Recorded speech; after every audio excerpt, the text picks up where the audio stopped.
Hello, this is Ashley Roletter. This is my Module 9 for EDL 851, my case study over a teacher reacting negative to a personal evaluation. So the key information that we learned in the case study, I did spend time analyzing the information that was given to me. It was about a veteran teacher of 30 years. She received a negative evaluation by a brand new principal. It was a bad evaluation because the teacher showed lack of professionalism and had a hands-off approach towards teaching. The new principal went back and looked at this teacher's past evaluations, and in the past 5 years, they'd all been positive ones, commending her on her excellent teaching. Other key information that we need to consider, we would want to look at the students' benchmark scores from that class just to see how they're scoring along with their state assessment scores. We also need to figure out whether or not this new principal has observed the teacher more than just for the evaluation, what they see during observations as well, in and out of the classroom. So prioritization of key information. Again, the issue here is that the teacher didn't perform to the best of her abilities to meet the learning needs of the students during the teacher's evaluation. If I were the new principal in this situation, I would be concerned about upsetting this teacher because her son-in-law is the president of the school board. However, it doesn't matter who she is or who she's related to, actions need to be taken to help her improve, because ultimately what she's doing is affecting the students. She's a high school science teacher, so these students, it's important for them to learn the information in high school science because that's part of the ACTs, what they need to get into college. It's going to help them with scholarships. Like, it is important. More key information for a solution to this problem. The first thing I would want to do would be have a conversation with the teacher about what areas she feels she's struggling with and why. Approach it as a conversation. Maybe that would be a good way to build some of the trust between the teacher as opposed to just telling her she did poorly. I'd also want to hear her perspective. Why didn't the lesson for the evaluation, why wasn't it done well? Maybe there's a reason behind it, and that might allow me to really understand what's going on to get to the root of the problem. From there, I would discuss with the teacher the goals that she would like to work towards, after letting her know, hey, we've got some things to improve on. When she gives me the goals, I would give my feedback when needed, if I needed to add anything in there. We would then work together to form a plan to make sure that those goals happened. I would make sure that I was available to her as much as possible for anything she needed. I would spend time in her classroom assisting the students while I'm also observing the teacher, but I would want to be in there as a support person and not as somebody like, hey, I'm watching you. And then once a week, I would want to briefly meet with the teacher to find out how she thinks the week went, where was she improving, what isn't working, how can I help her? Okay, the use of available data. So the case study, the written information given to us, there wasn't a ton of data in the case study, other than the teacher's evaluations from the past 5 years that were all great. So that's not completely helpful in this position. Some of the evaluations even said that that teacher was the best educator in the school. So it would be interesting to see if the teacher thinks there's a difference from the previous year to this year. Recognition of unavailable data. I critiqued the case study to find there was information that was missing that I would have to go in and find on my own.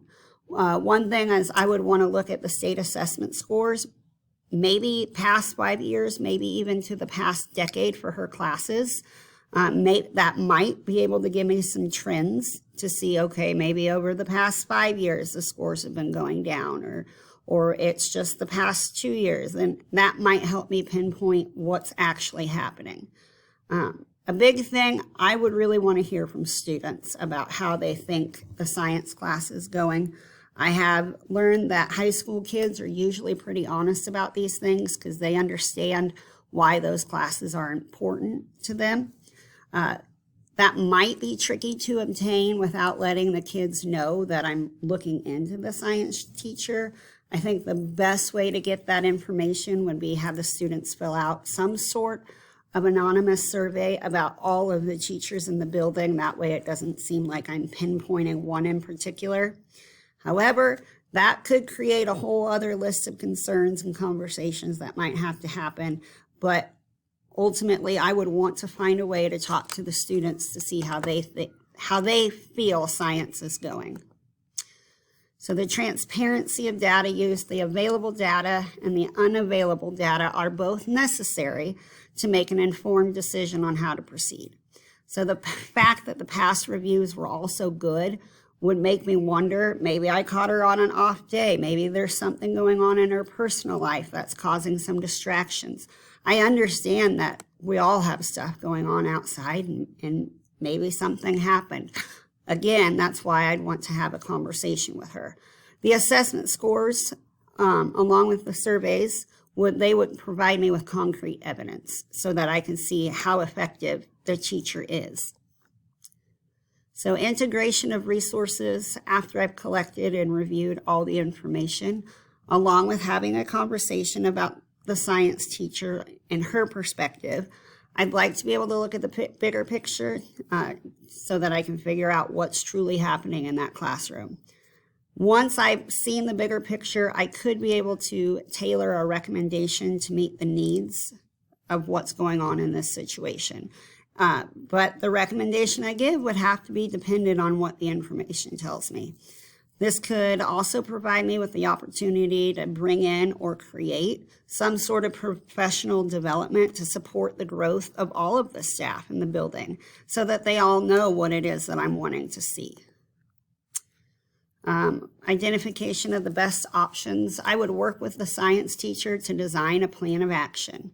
I would make sure to discuss with her what goals she would like to work towards while giving my feedback whenever it's needed. Maybe she doesn't talk about something that I think needs to be addressed, and I'd want to do that. Together, then, we would create a plan to achieve those goals, some sort of actionable plan. Then I would make myself available to her as much as possible in her classroom. I would want to do that in a way that I'm showing her support and not like I'm just watching her. I'd use my time in her classroom assisting the students while observing the teacher. Sometimes assisting all the students that needs help is extra stressful, so maybe that would provide something for her. I'd also want to fully immerse myself into the lessons and allow the teacher to use me as a tool during the lessons. Again, anything that she needs, I want to be there. For a few weeks, I'd want to briefly meet with the teacher daily about her thoughts on how each lesson went that day. After I see things making an improvement, I'd back off with my time in the classroom, and I'd also back off with how much I would meet with the teacher. I might back it off to once a week to find out what she thinks is working well, what isn't, what can I do to help, how can she change things, that sort of thing. Hopefully that would allow us to see growth in her professional capacities. Evaluations of the consequences. There is the risk of negative consequences falling back on me in this situation. There's a chance that regardless of how positive I try to be, how supportive I might try to be, the teacher's going to be upset and resent me. Very possible when you have that veteran of a teacher and a young new principal coming in. There's a chance that resentment could rub off on the other teachers in the building, could also rub off on her son-in-law, who's the president of the school board. But upsetting a teacher that is such a staple in a community also has the potential of upsetting parents and other community members. There could also be positive consequences. By giving her the support she needs, there's a chance that maybe I could help her find her love and passion for teaching again. And it could potentially lead to more students discovering their love for science and possibly even earning better science scores on the ACTs. So the relevance of the case study, this case study is relevant to my learning because there is a strong possibility that I will encounter something similar when I become a principal. It's important for me to be able to remove emotions from a situation and focus on what is most important, which is the kids' learning and their success. I will need to create a plan of action, and this case study is a guide on how to do that. Clarity of connection to future leadership decisions. So this case study, it really did hit home for me, and I felt connected to this case study as the scenario played out in my head. I live in a small community where many of the teachers here have been teaching at the school since I was in grade school. So my plan, my goal, my dream is to become a principal in this community. Well, if that were to happen here, there are going to be opportunities that could present themselves where I'm going to have those hard discussions with teachers that have been teaching since I've been a little girl. Ultimately, I want the best for the students, and I know that I can make a difference by ensuring that their teachers are always working to do their best. The hard conversations, like I said, they just have to be had. Validation of meeting the standards, CLO 7.1. While this case study didn't really involve any sort of recruiting or hiring of new staff, there is a chance that if things don't improve with this science teacher, that a new teacher is going to be needed. So to ensure that I can hire an effective teacher for our school, I'm going to want to spend time at local colleges and talk face-to-face with those students that are close to graduating about what it is that my school has to offer them. Why do you want to come teach in my building? Hopefully that's going to get more candidates to apply for the position, which is going to allow me to hire a teacher that best fits our school. Standard CLO 7.2. I would hope that my willingness to provide support to the science teacher, along with maintaining that positive attitude, will help show not only that teacher, but the entire staff that I care about them and that I'm here to help them. It also is going to show that I expect the best from all of the teachers so that we can ensure that our students are successful. So hopefully that will create a climate where teachers want to stay. Standard CLO 7.3. As a new principal, there's going to be many opportunities for me to learn from professional learning. There's also going to be plenty of opportunities to include the entire staff in professional learning. I do believe that I would provide professional learning to the staff to explain and demonstrate what I am expecting to see in the classrooms, along with let them know the resources that are needed to make these changes happen, or not let them know what needs to happen and then provide them with those resources. As a new principal, I do think that that's something that would need to be done at the beginning of the year. That way they all know up front what my expectations are. And then standard CLO 7.4, I've discussed in this assignment and then some of my other assignments that I want to spend time in all of the teachers' classrooms when the kids are in there, when they are teaching. That's going to allow me to be visible in the building. It's going to allow me to help the teachers be comfortable with me in their classroom, and hopefully it will provide teachers and students with support.